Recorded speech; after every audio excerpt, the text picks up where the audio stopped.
لاہور میں سبزی اور پھلوں کی خرید و فروخت میں سرکاری نرخ ناموں کا عمل دخل نہ ہونے کے برابر رہ گیا۔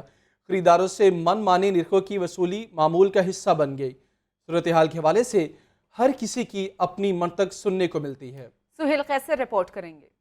مختلف اشیاء کی سرکاری نرخوں پر فروخت کو یقینی بنانے کے لیے اس وقت لاہور میں 88 پرائس کنٹرول مجسٹریٹس کام کر رہے ہیں۔ اس مقصد کے لیے گراں فروشوں کے خلاف کارروائیوں کا سلسلہ بھی جاری رہتا ہے، لیکن عملی طور پر اب سرکاری نرخ ناموں پر خال خال ہی عمل ہوتا دکھائی دیتا ہے۔ خصوصاً پھلوں اور سبزیوں کی خرید و فروخت میں یہ صورتحال بہت نمایاں نظر آتی ہے۔ ہر کسی نے اپنا اپنا ریٹ لگایا ہوا ہے، کوئی 220 دے رہا ہے، پیاز لے رہا ہوں یہ 180 ملے ہیں، کوئی 200 دے رہا ہے۔ ریٹ لسٹ میں نہیں ملتی، جو سرکار ریٹ دیتی ہے نا اس سے ریٹ اوپر ہی ہوتا ہے۔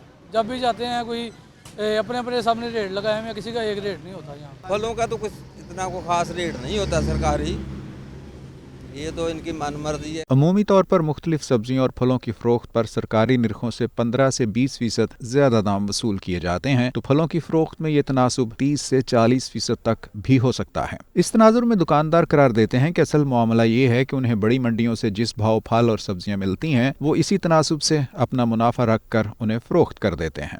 جس بھا خریداری کوئی کرے گا 10-20 روپے کمائی کر کے ہی بیچے گا۔ ਅਸੀਂ ਹੁਣ ਇੱਥੇ ਲਿਆ ਕੇ ਮਾਰਜਨ ਰੱਖ ਕੇ ਤੇ ਫੇਰ ਹੀ ਵੇਚਾਂਗੇ ਤੇ ਸਾਨੂੰ ਕੋਈ ਬਚੇਗਾ ਨਾ। ਉਹ ਕਹਿੰਦੇ ਨੇ 80 ਰੁਪਏ ਚੀਜ਼ ਲਿਆ ਕੇ 80 ਰੁਪਏ ਵੇਚੀ ਜਾਓ। ਅਗਰ ਇਹ ਜਾ ਕੇ ਵੱਡੇ ਤਾਜਰਾਂ ਨੂੰ ਪੁੱਛ ਲੈਣ ਤੇ ਪਿਆਜ਼ ਇੱਥੇ 50 ਰੁਪਏ ਕਿਲੋ ਵਿਕੇ।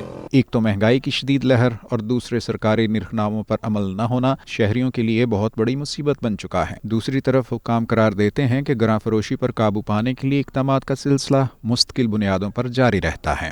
جو لوٹنا ہے شہریوں کو وہ برداشت نہیں کیا جائے گا۔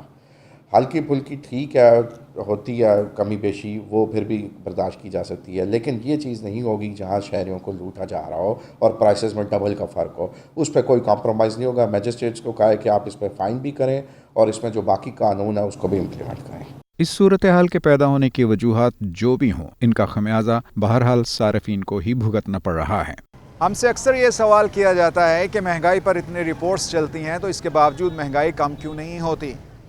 تو ہمیشہ کی طرح آج بھی ہمارا یہی جواب ہے کہ ہمارا کام صرف خرابی کی نشاندہی کرنا ہوتا ہے۔